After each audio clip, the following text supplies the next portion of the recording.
A paz do Senhor a todos, e é você que vai ver esse vídeo em qualquer horário, para não perder o costume. Bom dia, boa tarde, boa noite. Eu tenho uma palavra da parte de Deus no seu coração, e eu espero que você seja agraciado por Deus nessa pouco tempo de mensagem que temos. Eu vou deixar um capítulo e um versículo, eu quero que você, se você puder, na sua casa, acompanhar conosco, em João, capítulo 1, e o verso 29. Que diz assim: eu peço primeiro perdão a vocês da minha tosse, porque eu tô com a garganta meio irritada aqui. Mas tá tudo bem, tá bom? Diz assim, João capítulo 1, verso 29. No dia seguinte, viu João a Jesus, que vinha para ele, e disse: Eis o Cordeiro de Deus, que tira o pecado do mundo. Então, o que quero deixar para vocês agora, neste exato momento, é quem foi Jesus, né? Quem era Jesus? Cordeiro de Deus, como diz o texto. Mas ele era o Filho de Deus também, né? Todos sabem disso. Embora muitas pessoas queiram desacreditar a Bíblia, dizendo que é só uma história, não é uma história com E. Na verdade, toda a Bíblia ela tem a sua comprovação, né? Historiadores do mundo antigo, como Tácito, no primeiro século, Suetônio, historiadores romanos, escreveram que da Judéia se ouvia que dali sairia o Salvador do mundo, os governadores do mundo. Essas profecias, essas escritas foram encontradas em tempos antigos, na época que Jesus viveu. Outros sim. A vida de Jesus, ela não fora só esperada pelos judeus. Olha, você já leu a história, ou você já viu em filmes, a história dos reis magos, né? Ou os magos do Oriente. Lembra-se, eles são do Oriente. Por quê? Eles criam na profecia. Jesus viria naquele momento. Paulo, ao livro dos Gálatas, disse: nasceu Jesus, homem nascido de mulher, na plenitude dos tempos. O que seria essas plenitudes dos tempos? O mundo precisou de 3 pilares para ser estabelecido: política, religião e cultura. Judeus com a religião, romanos com a política e os gregos com a cultura. Talvez pouca gente se lembre, mas quando Jesus foi preso na cruz do Calvário, e já vamos falar sobre esse assunto, colocaram Rei dos Judeus em latim, em grego e em hebraico. São os 3 principais pilares do mundo. São dessas 3 regiões. Então, quando Jesus ele veio, ele é um fato. A história se divide nele. As coisas acontecem antes e depois de Cristo. Mas quando ele veio, ele apareceu como um cordeiro. João está espiritualizando Jesus aqui nesse exato momento, dizendo que ele é um cordeiro. Por quê? No Antigo Testamento, o livro de Levítico diz que para a expiação de pecados, e alguns textos, como Ezequiel 46, vai dizer que para perdão dos pecados, só o cordeiro deveria morrer, por uma sequência de uma semana. Então Jesus aparece neste exato momento como um cordeiro. Mas diz João assim, desculpa a cadeira estar instalando, diz João que ele é o cordeiro de Deus que tira o pecado do mundo inteiro. Do mundo inteiro. Foi para isso que Jesus morreu. Mas olha só, indo um pouco mais adiante, a Bíblia, ela é um livro excepcional, tá? Ela não se contradiz. Ela consegue por ela mesma se explicar. Mas deixa eu lhe dizer uma coisa. Na simbologia ou na tipologia bíblica, uma das matérias teológicas, Jesus aparece como cordeiro. O que seria esse cordeiro? Êxodo capítulo 12, numa das tipologias Jesus aparece, porque no Antigo Testamento existiu muita tipologia. Dentre essas, no Gênesis Jesus é apresentado como a semente da mulher e no Êxodo ele é chamado de Cordeiro Pascual. Posso lhe contar uma coisa? Cordeiro nunca foi chocolate. Aliás, perdão, Páscoa nunca foi chocolate. Páscoa sempre foi cordeiro. símbolo da libertação da escravidão do povo de Deus. Deixa eu lhe dizer receba essa palavra em nome de Jesus, receba essa palavra aí, aonde você estiver. Só é liberto quem tem o sangue do Cordeiro. Liberto da morte, liberto da escravidão. Meu amado, que você que está aí do outro lado ouvindo essa mensagem, seja liberto pelo sangue do Cordeiro. Apesar de que a Bíblia diz que o sangue de Jesus nos purifica de todo pecado, mas bem-aventurado é aquele que lava as suas vestes, no livro do Apocalipse diz, no sangue do Cordeiro. Ora, sangue mancha, o sangue de Jesus nos purifica. Olha que coisa boa, lava a sua alma, né? Então, olha só, está dizendo aqui, eis ali o Cordeiro de Deus. João está apresentando Jesus como uma das suas faces mais poderosas, o Cordeiro, né? Então Jesus veio sabendo como o Cordeiro seria para o sacrifício. Ele veio sabendo que ele ia morrer? Sim. Em 1 Pedro, procure aí na sua Bíblia, capítulo 1, verso 18 a 20, diz assim: sabendo que não foi mediante as coisas corruptíveis, como prata ou ouro, que fostes resgatados do vosso fútil procedimento que vossos pais vos legaram, mas pelo precioso sangue, como de Cordeiro, sem defeito, sem mácula, o sangue de Cristo, conhecido com efeito antes da fundação do mundo. Quando Deus disse, haja luz, a cruz já era estabelecida. Então, não tinha como Satanás, embora o homem pecou e passamos a viver a morte, a Bíblia diz que por um homem a morte entrou, o pecado entrou, e o salário do pecado é a morte, na consequência, por isso que todos pecam e todos pecaram, porque é difícil viver a lei inteira de Deus, mas quem consegue fazer toda a lei, por ela viverá, diz a Bíblia Sagrada, né? Em Romanos, aqui ele está dizendo, olha, é impossível. Né? Jesus foi o único homem, varão perfeito, que conseguiu viver. Então, pelo sangue do Cordeiro, eu sou limpo. E a Bíblia diz em Romanos, bem-aventurado é aquele cujos pecados, as iniquidades são apagadas e os pecados encobertos. Somente pelo sangue de Jesus. Sabe? Então, quando Deus disse, haja luz, houve cruz. A queda do homem não foi um desastre para Deus. Deus já tinha todos os planos traçados para me salvar e para salvar toda a humanidade, para salvar todo e até a sua casa. Crê nele para isso. Amém? E ele diz assim, ó, conhecido antes da fundação do mundo, porém manifestado no fim dos tempos por amor. Veja que Jesus veio por amor. O texto áureo da Bíblia Sagrada. O texto áureo. João 13,16. Porque Deus amou ao mundo de tal maneira que deu o seu Filho unigênito para todo aquele que nele crê, não pereça, mas tenha vida eterna. Oh, glória a Deus! Esse amor de Deus é tão grande, a gente não consegue tipificar e nem quantificar este amor. Esse amor é tal, não tem cálculos. Deixa eu dizer, Jesus ama você. Talvez você tenha se falado, ninguém me ama, ninguém gosta de mim, me sinto abandonado nesse período de isolamento. Posso dizer uma palavra? Aonde esse vídeo chegar? Jesus te ama muito.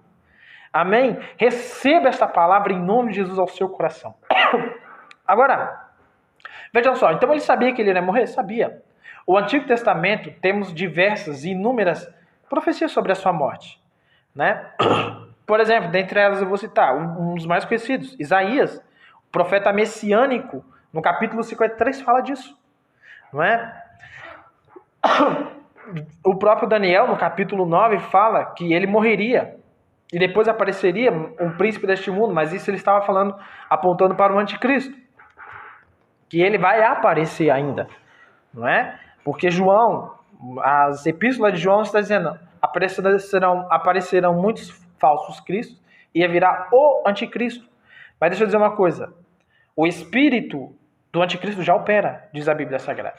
Então tem muitos disfarçados de cristãos usando o nome de Cristo para sobreviver e também ganhar seguidores em meio de internet, essas coisas mais. Vigia, são homens que têm comichões nos ouvidos. Amém? É só um conselho, eu não estou batendo em ninguém, mas é só um conselho. A Bíblia diz que essas pessoas farão para si doutores ao seu bel prazer. Vão escolher quem quer ouvir a palavra da verdade, porque terão comichão nos ouvidos e não suportarão ouvir a sã doutrina. Então a doutrina do evangelho não é os benefícios, não é dinheiro. A doutrina do evangelho é a salvação. Amém? Deixa eu dizer, em Isaías 53, e por que eu vou usar o Velho Testamento? Talvez você se lembre, Jesus falou por diversas vezes, eu vim para cumprir a lei e os profetas. Marcos 6, mais ou menos, diz no Monte das Transfigurações que Jesus apareceu. E naquele dia, aliás, no Monte da Transfiguração, apareceu Elias e Moisés. Elias, o símbolo, Eliseu. Moisés, o símbolo da lei. E Elias, o símbolo dos profetas. Jesus veio cumprir. E ele cumpriu. Numa das suas profecias, em Isaías 53, verso 4 em diante, leia na sua Bíblia, por favor, está escrito assim: certamente ele tomou sobre si as nossas enfermidades e as nossas dores, levou sobre si e nós reputávamos por aflito, ferido de Deus e oprimido. Mas ele foi transpassado na cruz pelas nossas transgressões, é moído pelas nossas iniquidades, e o castigo que nos traz a paz. Castigo que nos traz a paz, amado? Castigo não traz paz. Mas sabe por que no castigo dele nos traz a paz, diz Isaías? Porque por nós mesmos, por condições, não conseguiríamos. E ele então decidiu por nós fazer esse sacrifício. Então o castigo dele me traz a paz e uma consciência tranquila que eu posso me apresentar perante Deus. Nas suas orações, você vai se apresentar perante Deus por causa deste sacrifício. Amém? Então ore aí na sua casa também. Clame a Deus aí na sua casa. Olha só, ele diz assim: moído pelas nossas iniquidades, o castigo que nos traz a paz estava sobre ele, e pelas suas pisaduras fomos sarados. Olha, meus amados, eu não tenho autoridade, eu não tenho o dom de curar, como diz o apóstolo Paulo em Coríntios 12. Eu não tenho, 1 Coríntios 12. Mas a Bíblia diz que Jesus Cristo disse: eis aí vos dou poder e autoridade, em meu nome curarão os enfermos. Você que está enfermo aí na sua casa, receba a cura e a libertação em nome de Jesus Cristo. Creia nesta palavra. Marcos capítulo 9, tem uma verso interessante. Um pai pede a Jesus que curasse seu filho, porque um espírito imundo pegava o menino e jogava no fogo, jogava na água. Jesus Cristo disse: essa casta de demônio sai com Jesus em oração. Mas Jesus Cristo antes disso falou para o pai, dizendo assim: se creres, tudo é possível ao que crê. O pai disse: Jesus, ajuda na minha incredulidade. Jesus Cristo ajuda na incredulidade. Deixa eu dizer, é em nome de Jesus Cristo, vá pela fé. Vá pela fé, então acredite nessa palavra, onde ela chegar, receba a cura em nome de Jesus, de toda a enfermidade. Receba essa cura, porque Cristo deu autoridade à sua igreja. Receba essa cura em nome de Jesus. Olha só, continua assim, todos nós andávamos como desgarrados, como ovelha, cada um desviava pelo caminho, mas o Senhor fez cair sobre ele a iniquidade de todos nós, a minha iniquidade também, porque eu sou pecador. Rapaz, eu peco tanto, pelo amor de Deus, que diz Deus, porque o Senhor tem misericórdia de mim. Em outros tempos, eu mesmo não teria misericórdia. Ele foi oprimido e humilhado, mas não abriu a boca, como cordeiro foi levado ao matadouro. cordeiro de novo. E como ovelha muda perante os seus tosqueadores, não abriu a sua boca. E o porquê disso o cordeiro? Deixa eu te explicar uma coisa. Na lei, o cordeiro ele tinha que ser totalmente esquartejado, picotado. Ele tinha que derramar todo o sangue. Ele tinha que ter o sangue nas 4 pontas. Talvez você não lembra, mas a cruz, ela tem 4 pontas. A parte de cima, a parte de baixo e as duas. As suas mãos, as mãos de Jesus estavam na cruz aberta, atingindo 2 pontas. Os seus pés tocavam outra ponta. E agora vem uma grande revelação, ou talvez uma revelação simples para o seu coração. A coroa de espinho. Ali era simbologia da vitória de Satanás, porque quando o homem caiu, a Bíblia diz que apareceu na terra espinhos e abrolhos ali, e dor, e o homem teve medo. Ali era a simbologia do reino de Satanás. Só que Jesus venceu a Satanás tomando a coroa que estava na cabeça dele e colocou sobre si. E outra coisa, a coroa teve o seu propósito, que era derramar na extremidade a ponta do sangue, como o cordeiro deveria ser imolado na Páscoa. E não só na Páscoa, mas pelos pecados. O cordeiro foi morto especialmente. E foi tudo perfeito. Oh, glória a Deus. E já encerrando essa mensagem, já encerrando Apocalipse capítulo 5, livro da revelação. Não tenha medo desse livro, porque no final do livro a vitória é do povo de Deus. Sinta-se vitorioso, porque a Bíblia diz: eis aí aquele que saiu vencedor. Ele já saiu da batalha vencedor, para a batalha vencedor. O nosso Cristo é campeão. Olha o que está dizendo aqui, capítulo 5 de Apocalipse. Quando tomou o livro, os 4 seres viventes e os 24 anciões prostraram-se diante do trono do Cordeiro. O Cordeiro está lá em cima. Lembra? Atos capítulo 1, eu vou ao Pai. Aliás, ele foi assunto ao céu. Ele está dizendo assim, do Cordeiro, tendo cada um deles harpa, taças de ouro cheias de incenso. As suas orações, aonde você está agora, é incenso para Deus. Ele está dizendo assim, cheias de incensos, que são as orações dos santos. As suas orações é cheiro suave para Deus. Deus ouve aqui, um cheiro suave.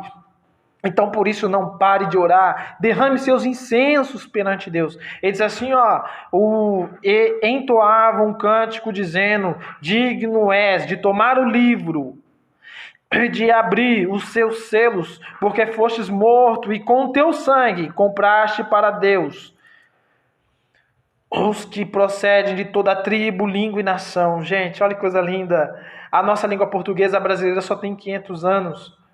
A nossa língua é mais trabalhada do que a portuguesa de Portugal. E o sangue de Jesus já tinha sido vertido na cruz para salvar-nos. Sinta-se privilegiado, porque Deus lembrou da gente, lembrou de você, lembrou de todas as nações. Deus é longânimo e quer que você venha ser salvo. Então receba essa palavra em nome de Jesus. Oh, glória, permita Ele fazer essa morada no seu coração. Ele terminando dizendo assim: e para o nosso Deus constituir-se o reino e sacerdote, e reinarão sobre toda a terra. Deixa eu lhe dizer, esta é a vontade de Deus, que você reine com Ele. Reine. Quando diz você é filho de rei, você é nação de Deus. Irmãos, creia, você tem um Pai que é rei e reina sobre todas as coisas. Nós somos co-herdeiros com Cristo. Sabe o que quer dizer co-herdeiro? É os mesmos direitos que Cristo tem, nós temos. E Ele é o príncipe da paz. E a Bíblia de Deus já nos abençoou. Então, em nome de Jesus Cristo, permita-me fazer essa oração. E me perdoe tomar tanto tempo. E que Deus continue falando fortemente ao seu coração. Mas ore comigo este momento, entregando a sua vida a Jesus. Permitindo que o sangue do Cordeiro te limpe. E me limpe também de todo o pecado. Dizendo assim: Jesus Cristo, eu te aceito como o Senhor e Salvador da minha vida. Escreva o meu nome no livro da vida e apaga todos os meus pecados, para que eu possa, Deus, ter direito à entrada na morada celestial quando o Senhor vier. Eu te recebo como meu Salvador. Que Deus te abençoe e que essa palavra caia muito bem no seu coração, em nome de Jesus.